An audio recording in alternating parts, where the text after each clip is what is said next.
Hello, you lovely lot. It is Connor. We're back here with a Saturday edition of One Leeds. We're not normally here on a Saturday, but we are here. But we're not normally here doing a video on a Saturday or a Sunday. Normally, I just leave it for you guys to rest. Lay your weary heads down. You don't need to listen to my voice and my waffling. But you know what? I thought the waffle needs to be back on weekends. We need to get back into the flow of things. We need to get back into Leeds United kicking off in 23 days on a weekend. So I'm back here to preface that, really. So I hope you're all doing really, really well. Loads of comments in the section below as well. I couldn't believe it. I only scheduled this at 9:30. Drearily waking up from the night before, and loads of you, like 43, 44 comments in here. So what I want to do today is not only get into the Leeds United news, but I want to do the Leeds fans react, which I did after Daniel Farke, which is essentially me reading a couple of your comments, or more than a couple of your comments out regarding the current situation at the minute. How you feeling? Helping me through it as well, guys, because this is cathartic. Are you feeling right now in a state of flux? Are you feeling, okay, that's fine, 23-ish days left, the weekend, nothing will probably get done, but Monday, things will start moving? Or are you thinking to yourself, when is this aggressive window starting? Because for me, it's looking at this moment in time like Leeds United are waiting for player sales. I don't know if you're of that mindset. And this is what we're going to get into today, but it feels right now that the club are all about getting players out. And when we're getting players out, then we know the lay of the land, and then we can make additions. I just don't know how far that can go, because if you're waiting for players to leave, then what if it literally goes up until the back end of the transfer window and a club comes in for Adams, a club comes in for, Rutter, which I know we're not looking at selling, but who knows if the price is right and all that. Hi, Connor from Brazil. Oh, Gary, smashing it in with the location. Dave Carroll, thanks for your donation, buddy. Unfortunately, I think by listening to Phil Hay, we make no transfer in this window and sell all our best assets. Don't know what you think, Connor. Dave, I've not listened to his latest podcast. I've seen a couple of quotes. I think I'll be honest, I'm very surprised right now with Leeds United and us not getting, honestly, and you guys know how cynical and pessimistic and all these words, probably attributed to me, I can be. But for us not to have signed, if you just said to me that Connor, we haven't signed a player by the 15th of July, I'd have been like, give it over. Like even me, I'd have been like, no way. They'd have at least got a couple in. But to say we've not got anyone in, I mean, obviously we're making background additions, Goalkeeper coach came in. Obviously, Nick Hammond came in. Daniel Farke had to come in. There's the sponsorships have obviously been done, but these are just like mandatory things. These are obvious things, really. The actual player recruitment is just void, and it's so strange. Obviously, we know what's going on with the EFL approval, but I still fully believe that they can figure this out even without the green light from the EFL. They can still figure this out with Brad Razani, or funds transferred, whatever. This can still be an ongoing thing for me. Clubs have went in periods of time where they've not been taken over. Signings have still been made. When a team is in a state of flux, as I've said before, you can still make signings. Just has to get approved by that other party, which I'm sure it would be. Well, you guys might say it's not as simple as that, Connor, and it probably isn't. You're probably right, but I do think there is a way of getting these sort of things done. We have to strengthen the core of the team: goalkeeper, centre half, centre midfield, centre forward. Oh, and finally left back. John, you're fine. You're fine and bang on, my friend. Katrina said it's a shambles. Yeah, match on together. All Leeds aren't we to you, Connor, and all the wonderful Leeds fans from Dan Ander. Hello to all of you Australians in the building. Seeing the ticket price is nearly 50 quid. Yeah, Chris, the only thing I'd say about that is we're going to get charged 50 quid wherever we go as well, mate. That's an absolute certainty. Morning, Connor. Hopefully some good news today. Yeah, if we can at least get a striker of the time of the opening game, we may have enough to scrape through some of the opening fixtures until we have the rest of our targets. If Nonto, Cree, Cine stay. A lot of people agreeing with Andy. Agree, Andy. The takeover is dragging on way too long. The EFL needs to hurry the F up. Morning, Connor. How you doing? Morning, Katrina again. Marcus Celtic. How you, Mark? So yeah, this is where I'm at a little bit zilly sausage. That's difficult.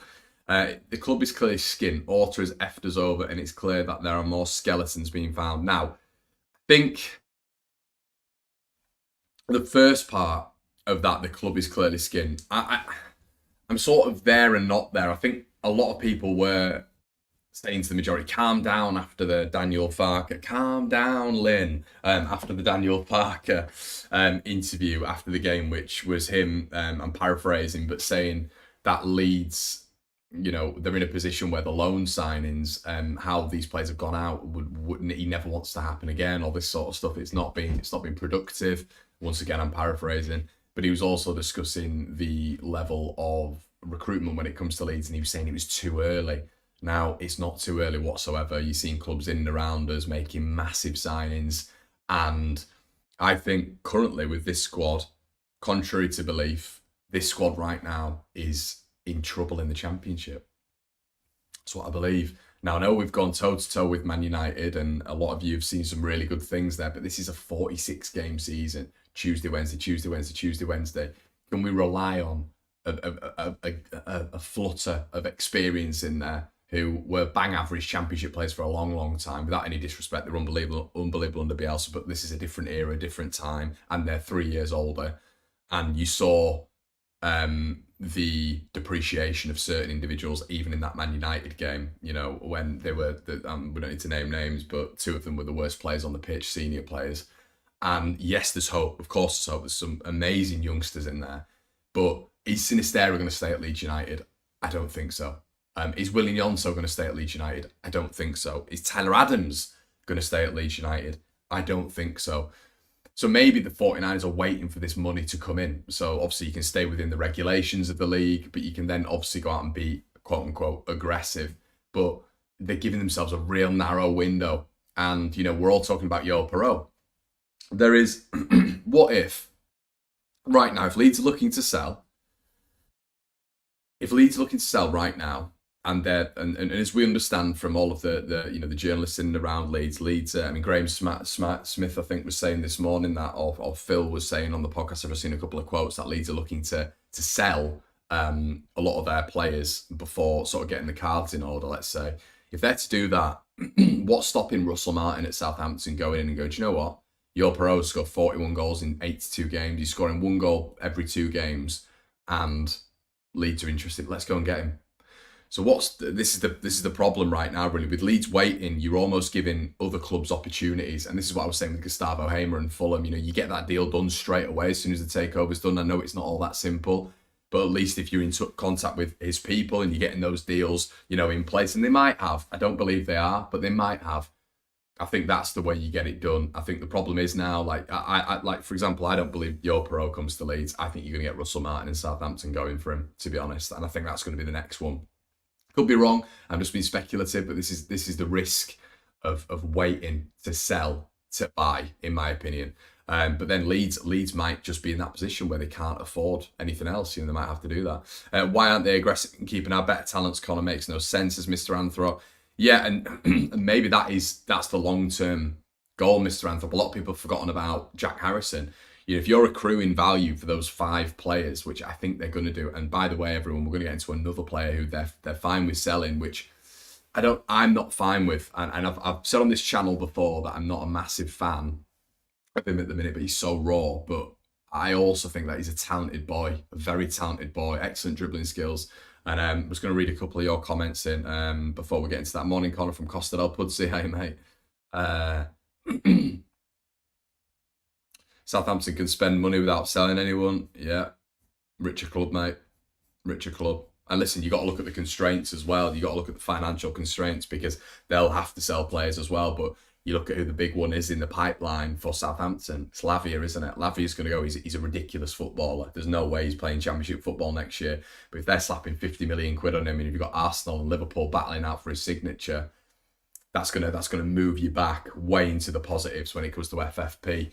So that's the thing, really. It's Leeds. It seems like Leeds, from reports, if you are to believe reports, and this is the rumour mill, Leeds' best assets altogether might get the same value as Southampton would get for one player. See what I mean? And that's the difference at the minute. It feels like if Leeds are to sell, it's going to be 10, 15 million pound a player. You know what I mean? Like Sinisterra is not going to go for 25 mil. No chance. Absolutely no chance, because of his injury record. Nonso, we could get a pretty penny for him. Definitely. Sommerville, what's going to go on with him? Adams, I guess it depends how ruthless the club are in negotiations, but I guess what I'm saying is maybe it feels like at the minute that 5 or 6 Leeds United players would sell for the same value as maybe 2, 3 Southampton players, which is a bit of an issue. But yeah, Nonto should be our Lavia, I agree, but is Nonto going to go for 40, 50 million quid? 49ers were ready to pay 450 million for Leeds, so they aren't skint. They're not skint, and we know, listen, excuse me, it's the enterprise, isn't it? It's not 49ers, we've got to bear that in mind. So there's a hell of a lot of investors who are involved in this, and we've seen that with Justin Thomas, Jordan Spieth, and all these sort of like different investors over the last couple of weeks. It just feels like it's very much at the minute like, can we get a lot of these investors on board so they can chuck 100 grand in, they can chuck 200 grand in, which is essentially what the enterprises are. It's strands of investment. The San Francisco 49ers, in charge of the 49ers NFL team, are just they're a franchise, aren't they? Whereas the enterprises, it's very, very different. It's affiliated with the 49ers, but the enterprise is something completely different. So yeah, it's slightly confusing. Slightly confusing. Allbab says Lavia in a different stratosphere to Nonso would have someone's pants down if we sold them for 20 million. Yeah, I mean, listen, I get he's our player. Yeah, it's profit and sustainability. Yeah, not FFP. You're right, Nick. Yeah, and this is where I am a little bit with Nonso, and yeah, we'll get onto just the rumours regarding him today. But I just don't think at the minute. I mean, listen, he's the poster boy for Italy's national team, isn't he? There was a lot of big clubs in for him, but you just look at the clubs that are in for Lavia at the minute, and I can tell you for a fact, City are looking at him, and I know that City are looking at him. Again, obviously he came from City, so they get him at a buyback clause. So we'd essentially like him to go to City because Southampton wouldn't get as much money because they've got buyback clause in there. But City, Arsenal, Liverpool are looking at Lavia. And when we're looking at Nonso, which today Sky Italia are reporting that apparently he's getting close to a move to Everton. Now, once again, there's a lot of people who would say, where are Everton getting this money from? It might just be a good deal. It might be a decent deal, and Everton are able to spend a little bit more now. They've crossed that threshold. Because obviously they've been essentially like banned because of FFP for the past couple of seasons now. 2 or 3 actually, including the Benitez era, the latter end of it when they couldn't spend any money. So yeah, they might be able to push Leeds a little bit and say, look, we'll give you 10 to 15 million for Willie Gnonto. Leeds bought him for 4.5 million. You'd be trebling your profit. That might be a shrewd move for the 49ers. Is he worth more than that? We all know he is worth more than that. But there's a lot of context to it. He wasn't playing at all towards the back end of last season, and he didn't get many minutes. I think all of these things come into factor. And if Willie Gnonto is part of our club, which he is, we're naturally going to overvalue him. But someone like Lavia is a joke. He's a ridiculous football player, and he could start for a top 3 side. You know what I mean? And Willie Gnonto's not in that bracket. So if Southampton are demanding 40, 50 million for Lavia, I don't really think Willie's in that conversation, to be honest with you. Everton are in for Olanga. They won't want both. Yeah, I mean, Olanga would be such an Everton signing. Unpopular opinion, I'd let Sommerville go as we have better than him. It felt very lightweight when he came off the bench. Yeah, so essentially today, everybody, the other rumour which is surrounding Leeds United at the minute is Crescencio Sommerville. Now, once again, I'm not massively sold on Sommerville, and I've never really been massively sold on him, to be honest with you. But if you're to offer me, and we're going to get onto this, Sommerville or Dan James. God. One has a driver in a Ferrari, the other doesn't have a driver. Sommerville's a quick guy. I think dribbling-wise, he's actually more agile and quicker on the ball than Dan James. Dan James has to boot the ball ahead of him and run. Sommerville on the ball is a slalom player, excellent close control, and I think he's got a lot of development there. But on the Square Ball podcast, Phil Hay has said that Leeds are open to more departures, and Crescencio Sommerville, and this isn't the first time we've heard this window, he's on the list of players that the club is willing to let go. Now, I know they're keen on keeping Harrison. That's not going to happen, in my opinion. And Sommerville's a very different player to Jack Harrison. I just think it'd be a bad move, that. I think it'd be a bad move. I thought last year, I said he was raw, and I said there's a lot of parts of his game which need to be developed on, and I'll own up to that. But he's a young lad. He's got a lot of, as I say, development to go. I think letting Sommerville go would be a mistake. I think he could have a really, really good season in the Championship under Daniel Farke. A little bit of an Onel Hernandez type, a bit of a wild card. Obviously, Farke working with Onel Hernandez before at Norwich. I think that will be his sort of player there. And ultimately, Nonto's going to leave. In my opinion, Harrison's going to leave. I think Sinisterra is going to leave as well. So what are you left with? So if you're getting rid of Sommerville as well, and even if you just get rid of two of those, you're left with what? You know, what are you left with? Because like a lot of people have said here, is there going to be mass investment this window? It doesn't feel like it.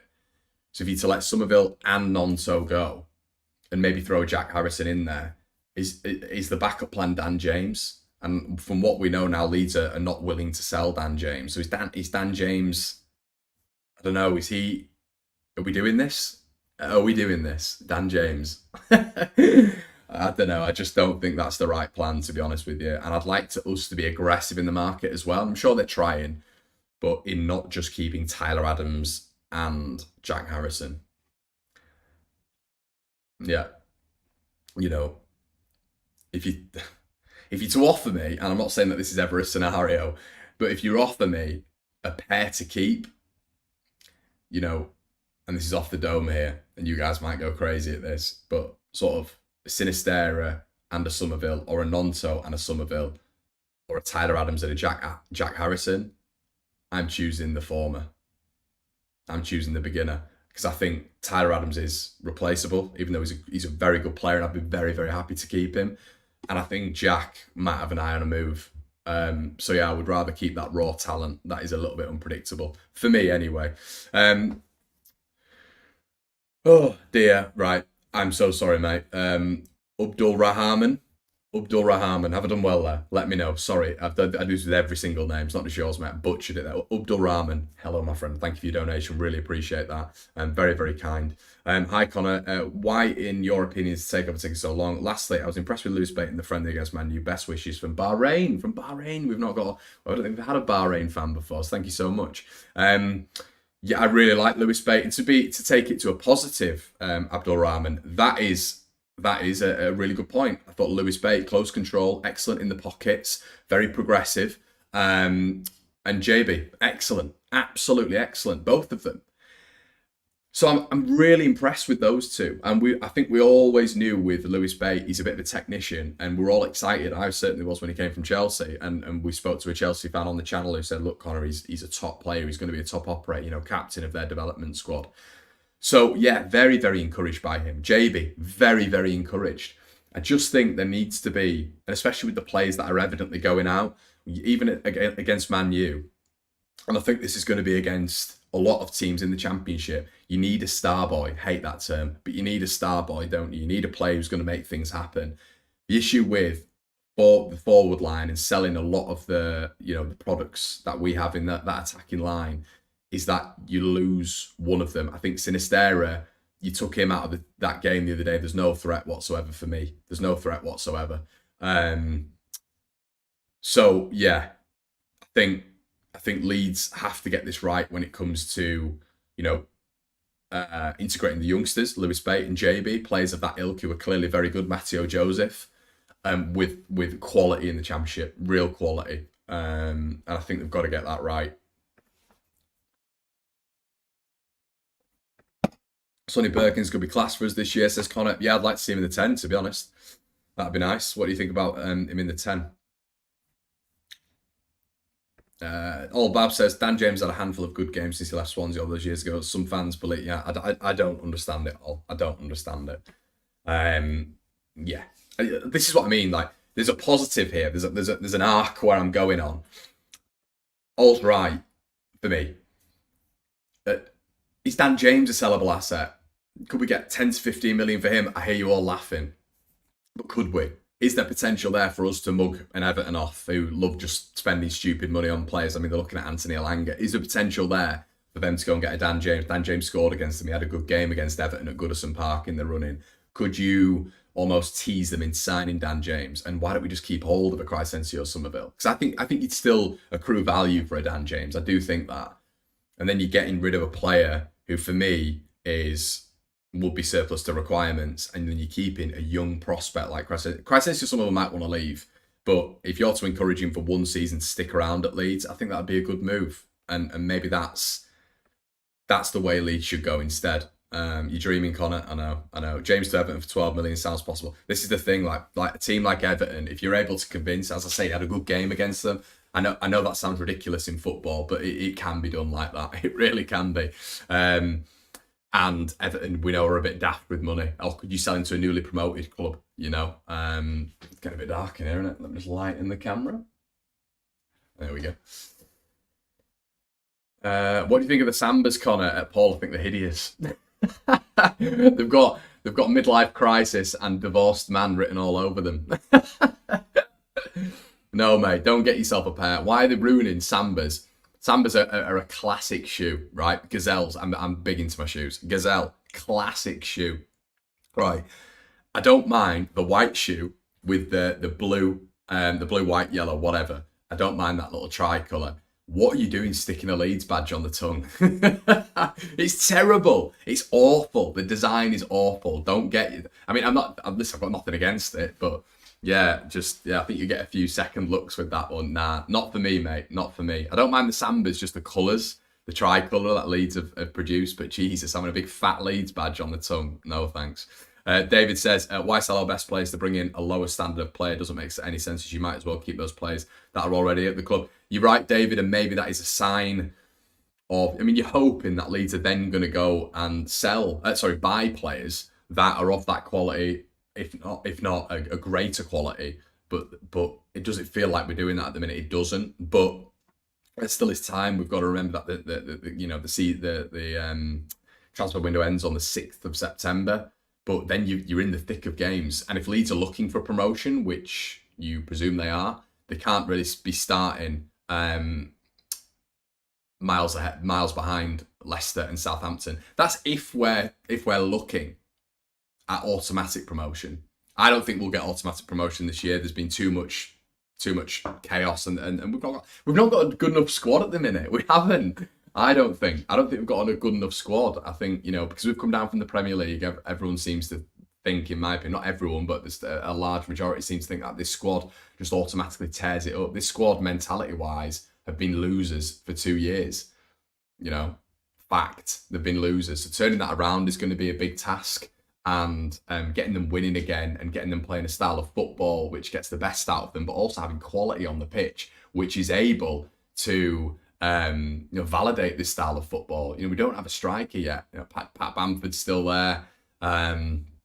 Is he going to be leading the line? Is he for this year? Because that ain't giving me promotion vibes anymore, unfortunately. Keep Lewis Bate. Yeah, Sommerville was on fire, got injured, and the Nept manager stopped playing him, similar to Nonto. I agree, Scott. I agree.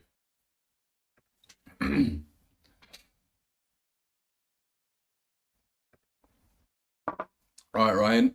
Seems like it's going to take Farke quite a while to get things sorted. Second season is probs the one. Yeah, that's where I'm at, really. The thing is, though, it's Leeds, isn't it, Ryan? And do you want to be leaving this till the second season? That's where my head's at, really. Second half of the season, I wouldn't mind in terms of a push. The problem is, we all know this. Daniel Farke, and I've said I was going to be patient with him, of course, and I will be patient with him. But Daniel Farke, if he's losing games, it's a very different atmosphere to Norwich. We all know it is. Leeds United are a massive football club. Massive football club. Now, you'll get haters in here saying, when was the last time you won something, blah, blah, blah, all this sort of rubbish. But Leeds are a massive club, we all know that. Norwich are a big club in East Anglia, but that's it. There's no comparison. So if you're losing games as a Leeds United manager frequently, or you're not picking up the amount of points that you need to be picking up points, and let's make this clear, if you're not in the top 6 to top 8 throughout the entire season, you're in trouble. I think you're in trouble. I mean, there's a different pressure when it comes to Leeds. If we're languishing in 12th to 15th in the Championship by mid-November, he's in trouble. And this is the difference with being at Leeds. because see, the fans won't stand for it. You can say right now in the chat, it'll be fine, don't worry, I'm not bothered, yada, yada, yada. The fans will not stand for it. And I'm not saying this will happen, by the way. I'm just saying this is a scenario. But with everything being so late, the squad still being very, very bit part at the minute, no signings coming in, there is a likelihood that Leeds start the season slower than the rest. I think that's obvious. If we hit the ground running, fantastic. But my overall point here is, I think if he has a poor start, and if Leeds have a poor season, the 49ers might give him time, and I do believe they will. The Leeds fans won't, in my opinion. In my opinion, I don't think that'll happen. And Connor, I agree. Any lower than 9th, and it'll get. We know what everyone's like, and I'm involved in that. You know, I've been a Leeds fan since birth. We all know what we're like. The expectation of this club is massive. It's massive, especially at Championship level. So he has to win games. Simple. Andrew said, the thing is, the fans need to back off and look at the reality. That is true, mate. That is true. I guess the difference is you're coming down with parachute payments, and as a fan, you've got hope every year, haven't you? And there's a lot of Leeds fans. There's a hell of a lot of Leeds fans at the minute who think we're going to get straight back up. First season, no problems. Championship's crap. We're going to get back straight. You know, we're going to go straight back up. I have a different perspective on that. I hope I'm wrong, but yeah, I have a different perspective on that, and that is maybe the reality. But I also don't have a go at fans whatsoever for wanting to go back up straight away and expecting to go straight back up, because we should. Why can Southampton and Leicester go straight back up and have these expectations of grandeur, and everyone just turning around and going, yeah, they're going to go straight back up? But why with Leeds is it, I'm just not sure. It's not reality. It should be reality. We're Leeds United. We should be going straight back up from the Championship. We should be, you know. But as you say, mate, is it reality? A lot of people talking about Archie Gray as well. Yeah, Archie Gray looked fantastic, didn't he? I'm a massive fan. I'm just a big when I played, I loved a big tackle. Well, I do play five-a-side, and I still love a big tackle, but you can't slide, which is a nightmare. But yeah, I love Archie Gray, and he's grown about a foot, hasn't he? In other news, Leeds are set to be beaten to the races signing with Nottingham Forest Sam Surridge. That's according to The Athletic, who report MLS side Nashville have struck a deal in the region of $5 million, beating off interest for a number of Championship clubs, including Leeds. So that's The Athletic. So it looks like Leeds have been beaten by Nashville. I mean, in all fairness, what's the expectation of the player there? You know, I just think you go into Nashville, mate, instead of like building yourself back up again. I don't know. I mean, that's mental for me. But this is where you look at, and when the Athletic are reporting that and earmarking Leeds there, that's when you look at an aggressive transfer window, and you look at a player, a striker who you may not rate, but evidently the recruitment team rate, and he's $5 million. It's $5 million quid. It's nothing. A player who's got a promotion under his belt, etc., etc. We're looking at that, and if we're being aggressive, why is a deal like that not done? Do you know what I mean, everyone? This is, especially when, as I keep saying, the Athletic have said, it's Leeds and Championship clubs included in this battle. Maybe just wanted to go to Nashville, but what package are Leeds putting together for Sam Surridge? Yeah, I don't know, but it's definitely up for a little debate. But yeah. Apparently, Leeds are interested in signing Alexander Nubel. Now, the German is looking to leave Bayern Munich. Obviously, it's a goalkeeper. Bayern Munich, Leeds apparently want to sign him on a deal. Obviously, Daniel Farke will have a lot of links to the German league. We saw that when he was at Norwich, his time there as well. But yeah, apparently Nubel doesn't see his future at the Allianz Arena. Obviously, he's going to get no minutes, and Leeds are looking at bringing a goalkeeper. A goalkeeper is going to be huge. You know, you build from the back. I've always said it on this channel. You build from the back. And that's where you start, essentially. And I mean, the Darlow chat's gone very, very quiet as well, as every chat at the minute. But I just think we need to be careful. We need to be very careful with how long it's going without us making a signing. Because other clubs are going to move on some of our targets. We know that. There's no way Hamer's staying. There's no way Perot's staying. And Leeds have got to be at the front of that queue. Yeah, Jack, I've heard he's off to Stuttgart. Yeah, I've heard that, well, it's been rumoured on the mill and all this sort of stuff everywhere. Like, apparently it's been Stuttgart and Leeds, but his preferred move is Stuttgart. But yeah, I don't know. You just don't even know if we're in real conversations, concrete conversations with these players. Marc Roca, it looks like he's going out. And I know a lot of you guys will scream and shout at me for this one, as I've had on Twitter.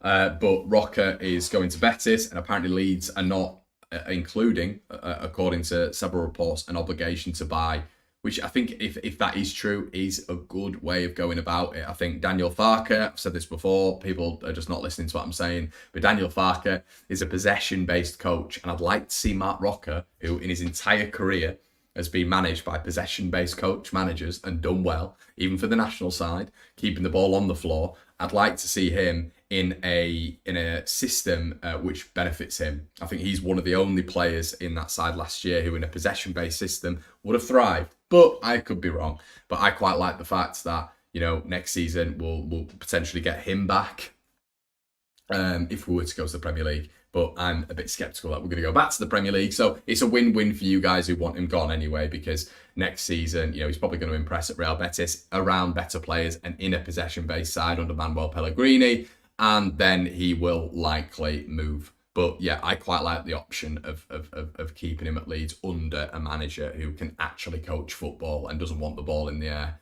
Because a player who's good at passing the ball and wants the ball to his feet, I don't think is aided by just punting the ball in the air all the time, which we've kind of had with our last three managers. But I listen. I know a lot of you guys can't stand Roca, which I find a bit nuts. I don't really see what he's ever done wrong, but yeah, listen, his performances weren't great. I understand that, but whose performances were good last season? It was an absolute tripe season, wasn't it? And I just think Leeds got it wrong across the board, and that affected a lot of players across the board. And I think Marc Roca there is a good player in there, hence why he's been signed by Real Betis, who are going to be playing in Europe. And Manuel Pellegrini is the manager, ex-Premier League winner and top coach. So you do add one and one and think, oh well, he can't just be a shite footballer if he's going there. For me, and I think you're going to see him in the Spain squad at some point as well. So yeah, I'd like him to come back at some point, and we can actually see him under a coach who can coach. That would be nice. Connor, looks like loans will be important. Who would you bring in? Yeah. So I had a list, Roger. 10 signings that I think Leeds should make. I made this about 4 weeks ago. I think 3 of them have gone already. I wanted Shea Charles. I'd have had him on loan. There's a lot of players on the Man City side of things that I'll look at. Carlos Borges is another one who is flying at the minute. Currently for Portugal under-19s, he just sent them to the final. He's got City's Player of the Season. Last season, he's just a terror to any side in that developmental setup. I think he scored. They beat Man United, I think 6-1 or 5-1, and I think he scored 4. He's unbelievable. He's got everything, and he's available to go out on loan this season. He's another one I'd be looking at.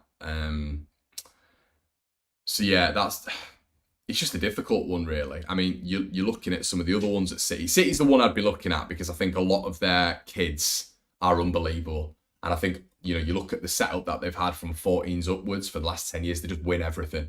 And the thing is, Leeds have got to convince Man City that if they want to get one of their players, that Leeds are the right setup for those players. Man City is stringent when it comes to sending players out on loan and the clubs they send them out to, because they want the youngsters to profit. You know, Leicester have just signed Callum Doyle, which he's a very, very decent player. Centre back, was on loan at Coventry last season, a very decent player. So yeah, you know, there's apparently there's a likelihood that Cole Palmer's going to be going out on loan this season. I think that will be to a Premier League club. But this is the thing, like, I'm not a recruitment director. I know the players that I'd be going for, but at the same time, this is up to Leeds, and they've got to get this right. But loans are going to be massive. Loans are always massive in the Championship. You look at last season, when it comes to Tommy Doyle and James McAtee for Sheffield United, they were unbelievable. There's more out there. So yeah, I think it's going to be interesting to see. But I'd be looking at City because they always prove it in the City players are always unbelievable in the Championship anyway. They've not had a dud, really. Does Farke have any good links to City? I think this is the issue a little bit, mate, because evidently Southampton have got a good relationship with them. They've just signed Shea Charles for 15 million, so that's profited both clubs, so that'll have built up a little bit of a relationship. But then you've also got Leicester, who Enzo Maresca used to be the under-21 coach as of last year. So, you know, Callum Doyle coming in, I think he's probably going to be the start of many going there. You look at maybe someone like Carlos Borge. Is he going to want to go there under someone who he knows? Probably. So yeah, loans are going to be huge. I agree.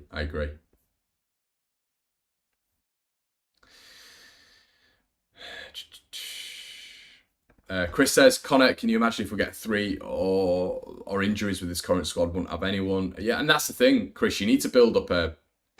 I mean, even with Bielsa, he wanted 2 players in each position, didn't he? We never really got that, in my opinion. Oh, we did, but it just wasn't quality. The players were versatile. You know, the second player we'd have in every position would be maybe like Harrison up front or Harrison right wing or whatever. But the idea was there, you know, 2 players for every position. And we've seen over the years how many injuries this Leeds side get. It's a different style of football. Apparently, he's beasting them as well in training. So there's going to be injuries that are going to be picked up there. You need to have players in every position. You need depth. So, yeah, it's all well and good selling. But we need to start bringing in players at the minute, you know, very, very soon, in my opinion. But it seems like I'm saying this, beating the same drum all the time, everyone. So let's hope next week we see a signing. That would be nice, wouldn't it? But let us know what you think in the comment section below, everyone. This has been an absolute pleasure. I've enjoyed this. It's been nice on a Saturday. Guys, have a good one. I'm going to go see Mission Impossible. Let me know in the comment section below what you're doing. Have a good one. I'll see you in a bit. Cheers.